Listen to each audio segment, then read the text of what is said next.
আসসালামু আলাইকুম। Welcome to মজার আধুনিক রান্না।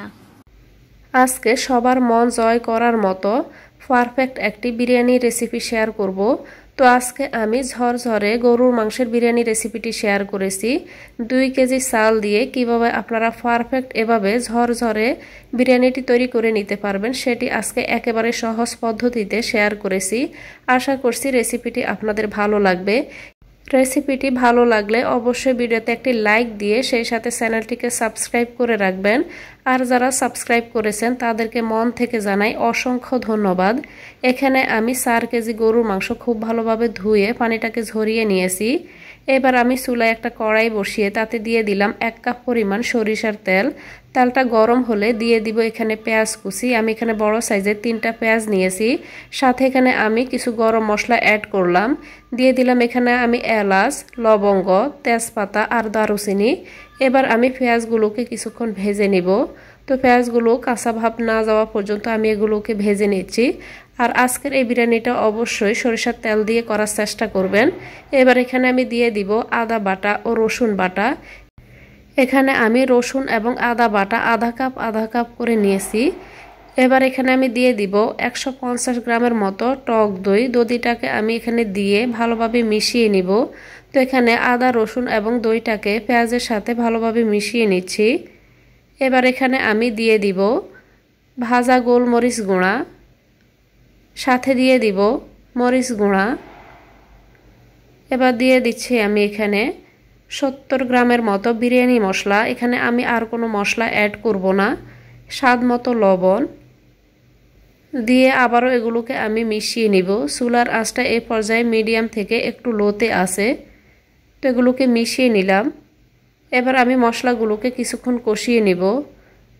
তো মশলাগুলোকে খুব ভালোভাবে কষিয়ে নেওয়ার জন্য এখানে আমি দিয়ে দিব সামান্য একটু পানি। পানিটা দিয়ে খুব ভালোভাবে মিশিয়ে আমি মশলাগুলোকে খুব ভালোভাবে কষিয়ে নিচ্ছি।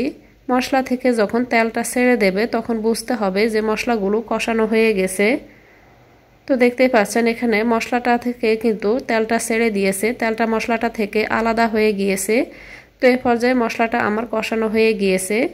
এবার এখানে আমি দিয়ে দিব ধুয়ে রাখা গরুর মাংসগুলো। তো মাংস যেগুলোকে আমি ধুয়ে রেখেছি সেগুলোকে এখানে দিয়ে দিচ্ছি। চুলার আঁচটা মিডিয়ামে রেখে আমি মাংসগুলোকে নেড়েচেড়ে মিশিয়ে কিছুক্ষণ কষিয়ে নিব। তো 8 থেকে 10 মিনিট পরে দেখবেন মাংস থেকে পানি ছাড়তে শুরু করবে। সেই পানিতেই আমি মাংসগুলোকে সিদ্ধ করে নিব। তো মাংসগুলোকে আমি খুব ভালোভাবে মিশিয়ে নিচ্ছি। বিরিয়ানি রান্না তো অনেকে অনেকভাবে করেন, এভাবে রেসিপিটি অবশ্যই ট্রাই করে দেখবেন।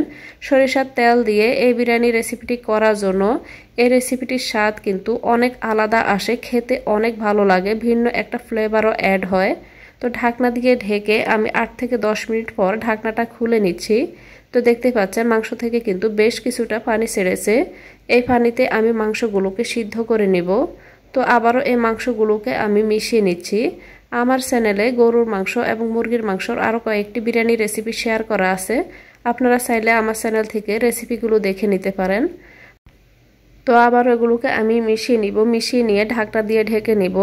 বিরিয়ানি রান্না করলে মাংস যদি ঠিকমতো সিদ্ধ না হয় বিরিয়ানিগুলো খেতে কিন্তু ভালো লাগবে না। তো খুব ভালোভাবে অবশ্যই মাংসগুলোকে সিদ্ধ করে নেবেন।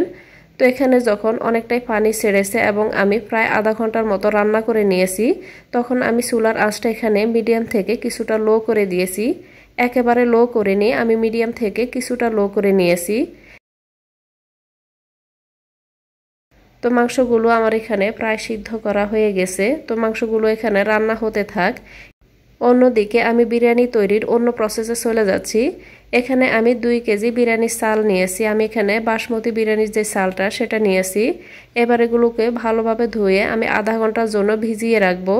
তো আধা ঘন্টা পর আমি এখানে এই চালগুলোকে রান্না করে নিব। তো পানিটাকে ঝরিয়েই কিন্তু আমি আধা ঘন্টার জন্য রেখে দিয়েছি। তো মাংসগুলো আমার এখানে ভুনা করা হয়ে গেছে। চুলার আঁচটা আমি এই পর্যায়ে বন্ধ করে দিব। তো আপনাদেরকে একটু দেখিয়ে দিচ্ছি মাংসগুলো দেখতে কি রকম হয়েছে। তো আমার এখানে চুলার আঁচটা আমি বন্ধ করে দিয়েছি। মাংসগুলো পারফেক্টভাবে সিদ্ধ করা হয়ে গেছে। এবার আমি এখানে চুলায় আরেকটা পাতিল বসিয়ে দিব। এই পাতিলটাকে সরিয়ে আমি এখানে বড় সাইজের একটা পাতিল বসিয়ে নিলাম। এবার এখানে আমি দিয়ে দিব 1 কাপ পরিমাণ সরিষার তেল। সাথে দিয়ে দিব এখানে চালগুলো, যেই চালগুলোকে আমি ধুয়ে পানিটাকে ঝরিয়ে রেখেছিলাম। তো চালটা দিয়ে চুলার আঁচটা লোতে রেখে কিছুক্ষণ আমি চালটাকে ভেজে নিব। চালটা কিছুক্ষণ ভেজে নেওয়ার পরে দেখবেন খুব সুন্দর একটা ঘ্রাণ আসবে। তো আমি আনুমানিক 4 থেকে 5 মিনিটের মতো চালটাকে ভেজে নিচ্ছি। এবার এখানে আমি দিয়ে দিব স্বাদ মতো লবণ, দিয়ে দিব এখানে আমি কিশমিশটা আমি এখানে 1/3 কাপ পরিমাণের মতো নিয়েছি, নিয়ে আবার ওইগুলোকে মিশিয়ে নিয়ে চালটাকে আমি ভেজে নিব। তো চুলার আঁচটা কিন্তু খুব বেশি বাড়াতে যাবেন না, না হয় দেখা যাবে চালগুলো নিচ থেকে লেগে যেতে পারে। এবার এখানে আমি 2 কেজি চালের জন্য দিয়ে দিব 2 লিটার পরিমাণ দুধ এবং দিয়ে দিব 2 লিটার পরিমাণ পানি। এখানে দুধ এবং পানিটাকে আমি গরম নিয়েছি। তো দুধটাকে আলাদা আমি গরম করে নিয়েছি এবং পানিটাকে আমি কেটলিতে আলাদাভাবে গরম করে নিয়েছি। এবার এগুলোকে দিয়ে ঢাকনা দিয়ে ঢেকে দিব। চুলার আঁচটা এ পর্যায়ে আমি হাই করে দিয়েছি। তো চুলার আঁচটা হাইতে রেখে তারপর আমি চালগুলোকে কিছুক্ষণ পর নেড়ে ছেড়ে রান্না করে নিচ্ছি। তো ঢাকনাটাকে খুলে নিলাম। চুলার আঁচটা এ পর্যায়ে মিডিয়াম করে দিয়ে আমি এখানে 1 টেবিল চামচ পরিমাণের মতো ঘি দিয়ে দিয়েছি। তো এখানে চালগুলো যখন প্রায় সিদ্ধ হয়ে আসবে সেই পর্যায়ে চুলার আঁচটা কিন্তু হাইতে না রেখে আমি এখানে মিডিয়াম করে দিয়েছি। তো এই পর্যায়ে আমি এখানে মাংসগুলো দিয়ে দিব। তো আমি উপর থেকে মাংসগুলোকে এখানে দিয়ে দিচ্ছি। তো অবশ্যই এভাবে রেসিপিটি বাসায় ট্রাই করে দেখবেন, সবাই কিন্তু অনেক পছন্দ করবে। আবারও এগুলোকে আমি মিশিয়ে নিচ্ছি। এ পর্যায়ে চুলার আঁচটা আমি লো করে দিয়েছি। বেশি আঁচ রাখতে গেলে দেখা যাবে নিচ থেকে লেগে যাবে, যেহেতু এখানে পানিটা কিন্তু শুকিয়ে গিয়েছে। তো হালকা যেটা সাথে আছে সেটা আমার এখানে পুরোটাই ঝরঝরে হয়ে যাবে। তো এগুলোকে আমি এবার দমে রেখে দিব। তার আগে আমি এখানে দিয়ে দিব কিছু আস্ত কাঁচামরিচ এবং পেঁয়াজ বেরেস্তা। এখানে আমি কাঁচামরিচগুলোকে কিন্তু মাঝখান থেকে কেটে নিয়ে আস্ত দিয়ে দিলাম, এতে করে খুব সুন্দর একটা ফ্লেভার অ্যাড হবে। এবার ঢাকনা দিয়ে ঢেকে 8 থেকে 10 মিনিটের মতো ঢাকনাটা একেবারে না খুলে রেখে দিয়েছিলাম। তো পারফেক্টভাবে আমার এখানে বিরিয়ানিটি তৈরি করা হয়ে গেছে। আশা করছি আমার আজকের এই সহজ বিরিয়ানি রেসিপিটি আপনাদের ভালো লেগেছে। সবার মন ছুঁয়ে যাওয়ার মতো বিরিয়ানির এই রেসিপিটি অবশ্যই বাসায় ট্রাই করে দেখবেন। সামনেই কোরবানি ঈদ, তো ঈদ উপলক্ষে আপনারা এই রেসিপিটি তৈরি করে নিতে পারবেন। আত্মীয় স্বজন কিংবা ফ্যামিলির যে কাউকে খাওয়ান না কেন সবাই অনেক অনেক প্রশংসা করবে। তো আমি এরকম একটি বাটিতে এগুলোকে নিয়ে নিচ্ছি, নিয়ে আমি এগুলোকে সার্ভ করব। রেসিপিটি কেমন হয়েছে অবশ্যই কমেন্ট করে জানাবেন। সেই সাথে প্লিজ চ্যানেলটিকে সাবস্ক্রাইব করে রাখবেন এবং ভিডিওতে একটি লাইক দিয়ে দিবেন। তো রেসিপিটি পারলে বেশি বেশি বন্ধুদের সাথে শেয়ার করবেন। ধন্যবাদ সবাইকে জানিয়ে আজ এখানেই বিদায় নিব।